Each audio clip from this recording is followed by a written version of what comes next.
जय हिंद दोस्तों। कार चलाना सीखना बहुत आसान है, लेकिन सीखने के बाद में तुरंत ये 10 चीजें सीखना बहुत जरूरी है, नहीं तो कार चलाना बेकार हो जाएगा। अब मैं आपको तुरंत वो चीजें बताऊंगा जिससे कि आपको कार चलाने में बहुत आसानी होगी। और सीखने के तुरंत बाद अगर ये नहीं सीखोगे, नहीं पता करोगे, तो आपका किसी काम का काम नहीं रहेगा और ये सारी चीजें जो है वो बेकार हो जाएगी। तो किस तरह से बेकार होगी सारी चीजें मैं आपको समझा करके बताऊंगा। सबसे पहली कंडीशन होती है रिवर्स लेना सीखना। आगे बढ़ाना तो आराम से सीख जाओगे आप, कोई मुसीबत वाला काम नहीं है। रिवर्स लेना भी सीख जाओगे। और रिवर्स लेने में दो कंडीशन वाली आपको सबसे पहले मार्शल से जो आपके टीचर सिखा रहे हैं या आप खुद से सीख रहे हैं, तो रिवर्स में एल शेप और यू शेप में पार्किंग जो रिवर्स है वो कैसे लेते हैं। रिवर्स में एल शेप में पार्किंग करना मतलब बहुत बड़ा मुसीबत का काम होता है, चैलेंजिंग पार्ट्स ऑफ ड्राइविंग। तो ये आपको ध्यान रखना है, एल शेप में और यू शेप में, ये दोनों चीजें बहुत महत्वपूर्ण होती है। इसके बाद में सेकंड नंबर की पोजीशन आएगी आपको पैरेलल और स्लोप पार्किंग की। अब पैरेलल और स्लोप पार्किंग आपको सीखना है, क्योंकि ड्राइविंग में ये चीजें बहुत महत्व रखती है। क्योंकि आपको जब गाड़ी खड़ी करना रहेगी पहाड़ पर या पैरेलल स्टाइल में, तो आप कैसे खड़ी करेंगे। पैरेलल स्टाइल में कार को पार्किंग करना आप अगर अपने हिंदुस्तान में तो बहुत आसान, मतलब कहीं पर भी खड़ी कर सकते हैं या कुछ भी कर सकते हैं। लेकिन अगर आप विदेश में चले गए तो विदेश में आपको पैरेलल पार्किंग करना पड़ेगी और स्लोप पार्किंग करना पड़ेगी, और वहां आपका जो है सिट्टी पिट्टी गुम हो जाएगी। क्योंकि आपकी ड्राइविंग जो कला है वो वहां जाकर के फेल हो जाएगी, आप पास ही नहीं होगे। 3-4 महीने लग जाएंगे आपको पास होने में वहां पर। तो आपको इससे तो अच्छा है कि यहीं पर जो है सीख लेने की ज्यादा जरूरत है, पैरेलल पार्किंग और स्लोप पार्किंग, ये दो चीजें हैं आपको। उसके बाद में ब्रेक छोड़ने के बाद तुरंत जो है गाड़ी, जैसे हम पहाड़ पर चला रहे हैं, अब पहाड़ पर चलते टाइम जैसे ही हम ब्रेक छोड़ेंगे तो गाड़ी बंद हो जाएगी। अब पीछे से हम गाड़ी को वापस से आगे बढ़ाना है, तो क्लच कॉम्बिनेशन, एक्सीलेटर कॉम्बिनेशन और गियर कॉम्बिनेशन, ये वाली चीज आपको सीखने की बहुत जरूरत है। अगर ये नहीं सीखोगे तो आपका कार चलाना सीखना बेकार हो जाएगा। ये जो चीजें मैं बता रहा हूँ आपको नोट कर लेना आपको, क्योंकि आपकी कार चलाने में बहुत आसानी करेगी और जिंदगी में आपको ये चीजें बहुत महत्वपूर्ण होगी। समय के साथ सीखेंगे आप सब कुछ है, लेकिन आपको जो है ड्राइविंग में इन चीजों का स्पेशली ध्यान रखना है। क्योंकि गाड़ी को आगे बढ़ाना ये कोई ड्राइविंग नहीं होती है। जो मुसीबत की जो गाड़ी ड्राइविंग होती है वो बहुत बड़ी महत्वपूर्ण ड्राइविंग होती है। उसके बाद में हेडलाइट का सही इस्तेमाल। देखिए दोस्तों, होता क्या है कि जब हम रात में जब ड्राइविंग सीख चुके होते हैं, मतलब कि हमें गाड़ी आगे बढ़ाना पीछे चढ़ाना लेना देना आसानी से हो जाता है याद, तो उसके बाद में हम रात में चलाने की प्रैक्टिस करते हैं। जब रात में आप गाड़ी चलाओगे तो रात में जब आपको गाड़ी चलाने का जो मेन होता है वो होती है हेडलाइट्स। रात में केवल और केवल गाड़ी जो चलाई जाती है वो हेडलाइट्स के बिहाफ पर ही चलाई जाती है।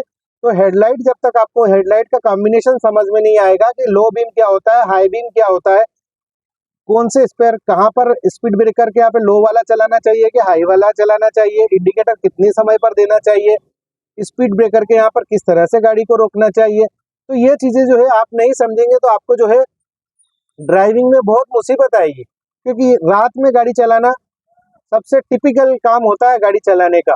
सबसे ज्यादा सारी चीजें, मतलब जो मैं आपको बता रहा हूँ ये ड्राइविंग के आसान टिप्स नहीं है, ये बहुत मुश्किल वाले टिप्स हैं और इनको आपको सीखने की बहुत ज्यादा जरूरत है। क्योंकि एक नया ड्राइवर, एक्सपीरियंस ड्राइवर कैसे बनेगा, मैं ये चाहता हूँ कि आप एकदम एक्सपीरियंस ड्राइवर बने। क्योंकि ड्राइविंग स्कूल में या कहीं पर भी आप सीखते हैं, आप खुद से भी सीखते हैं, तो आपको ये पॉइंट्स याद होना चाहिए, जिससे कि आपके भविष्य में जो है आपको कार चलाने में आसानी रहेगी और आप बहुत जल्दी एक अच्छे पारंगत ड्राइवर बन जाएंगे। उसके बाद में सबसे बड़ी बात बता दूं मैं आपको कि बरसात में ड्राइविंग करना, बरसात में ड्राइविंग करना बच्चों का खेल नहीं होता है। बरसात में ड्राइविंग करना एक बहुत टेक्निक का काम होता है। बरसात में क्या होता है कि भाप भी जम रही है, अंदर नजर भी नहीं आ रहा है, सामने भी नजर नहीं आ रहा है, गाड़ियां नजर नहीं आ रही है। तो उस टाइम पर अपनों को बहुत ज्यादा स्लो मोशन में गाड़ी चलानी है। और दूसरी बात यह है कि हो सके तो आप नई ड्राइविंग करने वाले हैं इसलिए बचे, और अगर चलाना ही है तो 10-5 की स्पीड से चलाएं। वाइपर की कंडीशन अपनों को ध्यान रखना है कि किस तरह से वाइपर का काम करना है, ये बात ध्यान रखना है। अब इमरजेंसी ब्रेक किस तरह से लगाए जाते हैं, देखो मेरे को दोस्तों, मेरे को ये पॉइंट बनाने में काफी टाइम लगा, क्योंकि ये जो ड्राइविंग का जो पार्ट्स है ये बहुत ज्यादा जरूरी है। इमरजेंसी से कहने का मतलब ब्रेकिंग, इमरजेंसी ब्रेकिंग, मान लीजिए कि हमारी ब्रेक फेल हो गया या फिर हमारा टायर चलती हुई गाड़ी के अंदर फूट गया, तो आप उस कंडीशन में क्या करेंगे, कैसे कंट्रोल करेंगे गाड़ी को। गाड़ी चलाना बहुत आसान है लेकिन उसको कंट्रोल करना बहुत मुश्किल है। जैसे हाथी खरीद तो लेंगे आप, लेकिन उसको खिलाएंगे कैसे, क्योंकि उसका मेंटेनेंस महंगा है। इसी तरह से ड्राइविंग चलाना करना आसान है लेकिन उसकी बारीकियां समझना बहुत मुश्किल है। जिस दिन बारीकियां समझ जाते हैं हम पारंगत ड्राइवर बन जाते हैं। तो इन चीज़ों का आपको ध्यान रखना है। अब कार मेंटेनेंस के बारे में आ जाते हैं। कार मेंटेनेंस कहने का मतलब ये है कि हमारी गाड़ी के अंदर बहुत सारे ये जो साइन आते हैं मीटर के अंदर, ओडोमीटर में, जहाँ पर स्पीड बताई जाती है, तो उसके अंदर जो होता है कि हमारी गाड़ी में इंजन लाइट कब आ गई है। चेक इंजन लाइट मतलब कि इंजन खराब होने वाला है। ऑयल की अगर जो है वो एक चिराग आ जाता है बना हुआ, वो चिराग अगर आ गया तो समझ लीजिए कि आपकी गाड़ी के अंदर इंजन ऑयल खत्म हो चुका है। ये चीज़ें साइन आपको मालूम होना चाहिए। अब जैसे कहने का मतलब ये है कि अगर मान लीजिए कि गाड़ी ओवर हीट हो गई, गर्म हो गई और गाड़ी के अंदर साइन आ रहा है और आप चलाए जा रहे हो, तो पूरा इंजन जाम हो जाएगा। तो आपको ओडोमीटर की तरफ भी देखना है। तो ओडोमीटर में सारी चीज़ें बताई जाती है कि आप गाड़ी खराब होने वाली है। अब तो नई आधुनिक तकनीक आ गई है, गाड़ी के अंदर हवा भी पता चल जाएगा कि हवा कितनी है और नहीं है और भराना है। तो ये वाली चीज़ें हैं। टायर कैसे खोलना है, सबसे बड़ी बात तो ये कि आसानी से कोई भी बता देता है। ये वाली चीज़ टेक्निक, ये टायर खोलने वाली एक आपको याद होना चाहिए। स्टेपनी बदलते याद होना चाहिए। ये सारी चीज़ें याद होना चाहिए। और आजकल तो क्या है कि नई गाड़ियाँ जो आ रही है, बहुत सारी गाड़ियों में तो स्टेपनी भी नहीं दे रहे हैं नई गाड़ियों में। अब स्टेपनी नहीं दे रहे हैं तो वो क्या कर रहे हैं कि साथ में पंचर की एक किट दे रहे हैं। पंचर की किट कौन सी?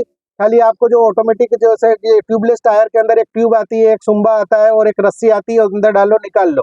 तो वो चीज़ भी आपको याद होना चाहिए नई ड्राइविंग अगर आपके पास नई कार है तो। तो इन चीज़ों का आपको ध्यान रखना है दोस्तों। जय हिंद।